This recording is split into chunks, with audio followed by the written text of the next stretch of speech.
37 minutes. That is all it took to end Israel's ability to fly its air force at full capacity. And the people in Washington are hoping you never understand exactly what that means. I need to be precise with you from the start because what I am about to walk you through is not available in this form anywhere in the mainstream conversation. I spent 3 decades inside the American national security apparatus. I briefed senior officials. I read the reports that never reached the public. And when I tell you that what Iran executed in the early hours of this morning represents a categorical shift in the military balance of this region, I am not reaching for dramatic language. I am using the most accurate language available. Share this analysis with someone who needs to understand what is actually happening before the official narrative gets locked in. The people managing that narrative have institutional reasons to distort it. Here is what the public statements are not telling you.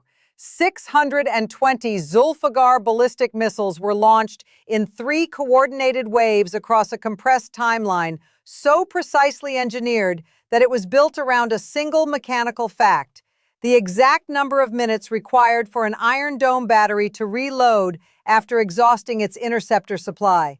8 minutes. Someone on the Iranian planning side did not guess at that number. They built their entire attack architecture around it.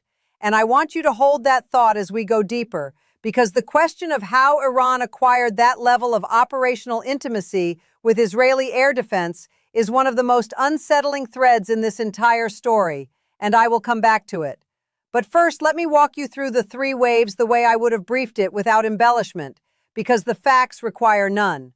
The first wave, approximately 180 missiles, did not target fuel infrastructure. It targeted the radar installations and early warning nodes forming the sensory nervous system of the Israeli air defense corridor covering Tel Aviv. 3 primary radar nodes, 2 secondary tracking facilities, surgically removed from the network, not to destroy those sites individually, but to create blind sectors, specific geographic gaps in the coverage map, through which subsequent waves could penetrate with dramatically reduced interception probability. This is the part of the story that requires you to understand how Iron Dome actually functions in a contested environment.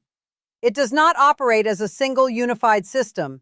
It operates as a networked array of individual batteries, each with its own radar coverage sector, each dependent on continuous data sharing with adjacent batteries to maintain a composite picture of incoming threats.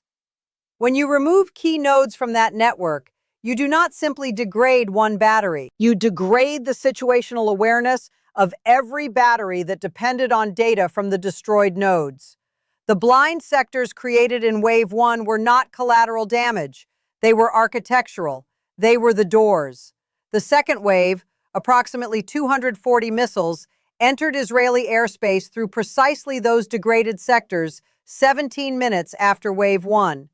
60% of this wave targeted primary fuel storage and distribution facilities concentrated in the industrial zones south and southeast of Tel Aviv.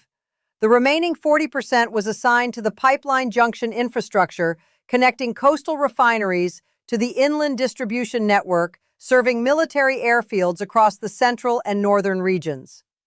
Now, I need to pause here and explain something that almost no public analysis addresses with adequate seriousness. Israel's military aviation capability, the F-35 squadrons, the F-16 variants, the attack helicopter fleets, does not draw from a unified fuel supply system.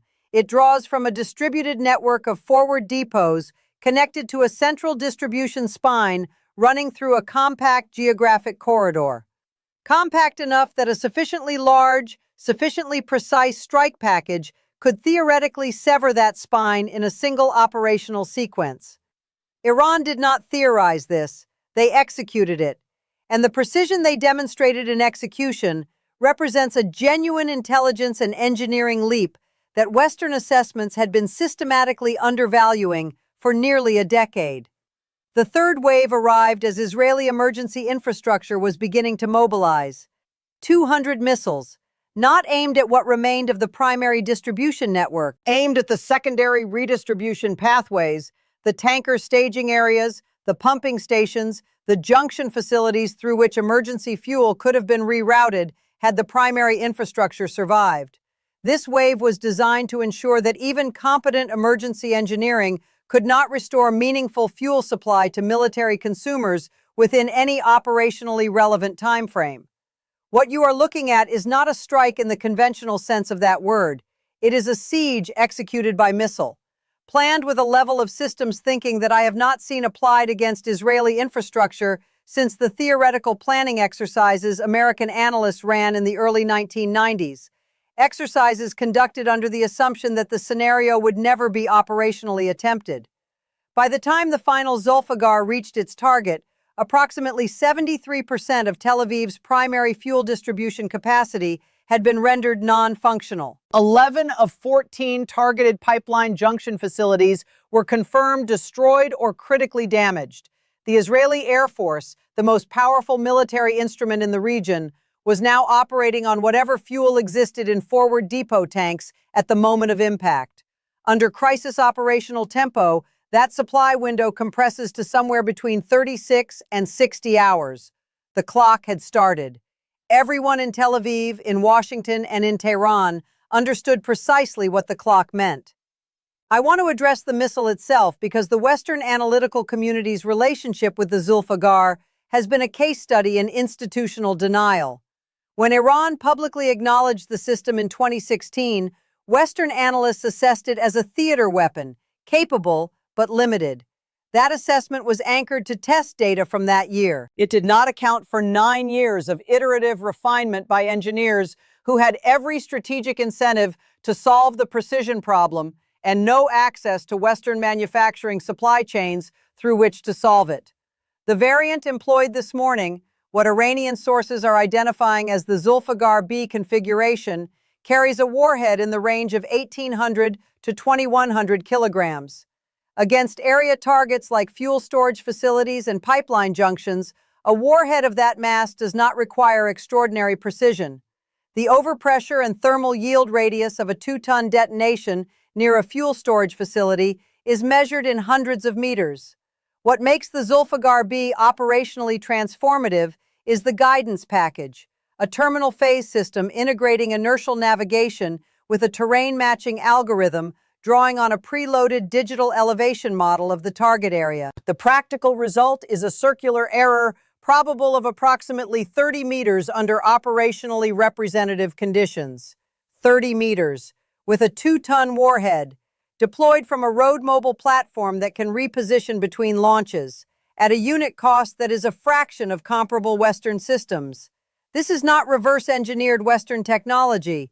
It is an indigenous solution developed under sanctions by engineers told for decades that achieving it was beyond their capability. This is the moment in the analysis where I need to say something that will be uncomfortable for people who still believe the American national security apparatus functions as its public posture suggests. In the first 90 minutes after the strike package was confirmed, an emergency NSC session convened. I know how those sessions operate. I have been in the rooms adjacent to them. The first priority is never strategy. The first priority is information management, determining what gets publicly confirmed, what gets characterized as unverified, and what gets actively held until a coherent narrative can be constructed around the facts. The statement that emerged from the White House approximately 2 hours after the strike was a masterpiece of the form. Resolute language, reaffirmed commitments, nothing about the fuel supply crisis now representing the single most immediate constraint on Israeli military capability. That omission was a decision, not an oversight. And I understand the logic of it. The moment you publicly confirm that Israel's Air Force is operating on a compressed fuel window, you alter Iranian operational calculus in ways that are difficult to manage. You also send a signal to every financial market on the planet that the situation is considerably more acute than official framing suggests. But the omission has a cost, because every hour Washington spends in information management mode is an hour during which that fuel window is narrowing, and Iran's consolidated strategic position is hardening. The question being worked in the NSC session was not whether to respond. It was whether a response option exists that achieves a deterrent effect without opening escalation pathways that the current American strategic posture is not positioned to manage. The United States has carrier strike groups in the region. Those groups represent extraordinary combat power. They also represent extraordinarily concentrated and identifiable targets in an operational environment where Iran has just demonstrated the ability to plan and execute a complex multi-wave precision strike against hardened infrastructure with 620 missiles. The people in that session were not asking whether American carriers can defeat Iranian missiles in a direct engagement. They were asking whether the risk profile of maintaining those assets in their current positions had changed faster than the planning cycle could accommodate. I have seen this dynamic before. When the risk calculus shifts dramatically and quickly, and no immediately available response achieves deterrent effect without unacceptable escalation, American strategic culture defaults to a particular pattern. It repositions. It creates physical distance between vulnerable platforms and the threat environment, while the planning process catches up with operational reality. The reports coming in of U.S. naval movements in the past several hours are consistent with exactly that pattern. This is not retreat in the conventional sense. It is what happens when a military apparatus calibrated for one environment encounters an environment that has changed faster than its institutional reflexes. Now I want to go somewhere that the tactical conversation consistently fails to reach. Because what happened this morning in Tel Aviv is simultaneously a military event, a regional event, and a data point in a much larger structural transformation that has been underway for 15 years, and that the American foreign policy establishment has been systematically unable to process. The post-1945 international order rested on a specific set of load-bearing assumptions. American military primacy was assumed to be durable. The dollar-denominated financial system was assumed to be self-reinforcing. The network of American alliances was assumed to be cohesive. And the combination of these three elements was assumed to produce a deterrence environment in which states contemplating actions threatening American interests would calculate the costs as prohibitive. Those assumptions are no longer empirically sustainable, and this morning's strike is in part a product of the gap between those assumptions and the operational reality that has gradually replaced them. Russia's sustained operations in Ukraine did not produce the strategic isolation of Moscow that Western policymakers predicted.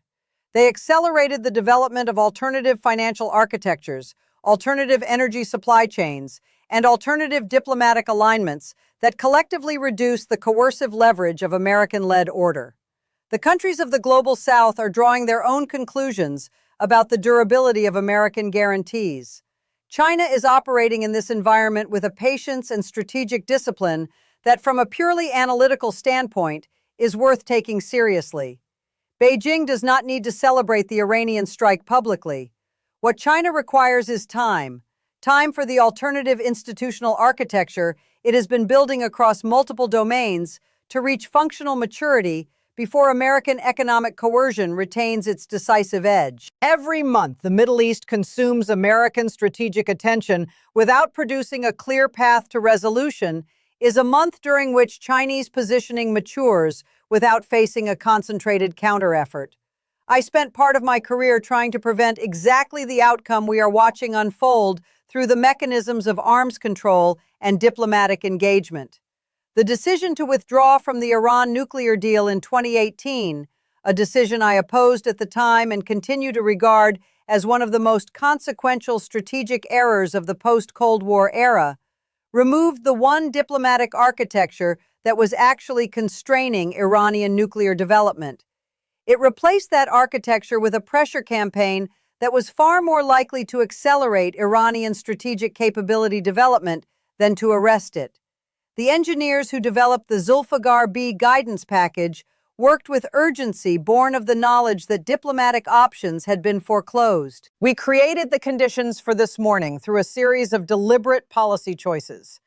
Until we are willing to be honest about that causal chain, we will continue generating the same outcomes and expressing the same surprise each time they arrive.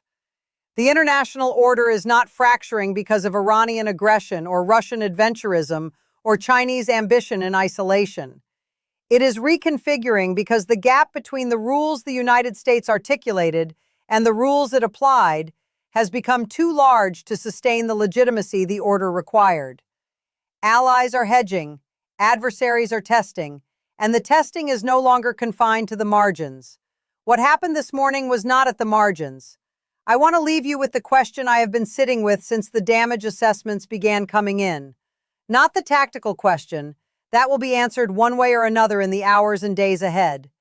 The strategic question. We are at a point where every available response option carries escalation pathways that lead somewhere none of the parties can fully map. The military option risks a regional war whose boundaries no one can confidently predict. The diplomatic option requires engaging an Iranian government that has just demonstrated its strategic position is stronger than it was 12 months ago. The status quo option continues consuming Israeli military capability at a rate the fuel crisis has just dramatically accelerated. There is no clean exit from this. Anyone presenting you with a confident roadmap to resolution is either being dishonest or has not thought carefully enough about what they are actually looking at. What I believe, and this is the conviction of someone who has spent a career watching what happens when military logic outruns political wisdom, is that the window for a negotiated off-ramp is narrowing. It is not closed, but it requires a level of political courage and strategic honesty from Washington that I have not seen consistently demonstrated in a long time. The question is whether the people in the positions that matter have the capacity to look at what is actually happening rather than what their institutional frameworks tell them should be happening, and make decisions accordingly. I do not have a confident answer to that question. Today is not one of my more optimistic days. But I keep asking it, because the alternative, accepting that the outcome is already written, is the one posture I am not willing to adopt. History is not inevitable until it is over, and this particular history is not over yet. If this gave you something real to work with, share it with one person who is trying to understand what is actually happening, not the version that gets managed for public consumption, but the actual operational picture. Drop your read on where this goes next in the comments. There are perspectives this analysis needs that only people living inside this moment can provide, and your voice belongs in this conversation. If you want this level of analysis every day as this situation develops, not weekly, not when it is convenient, but daily, subscribe. The next update will be there when you need it.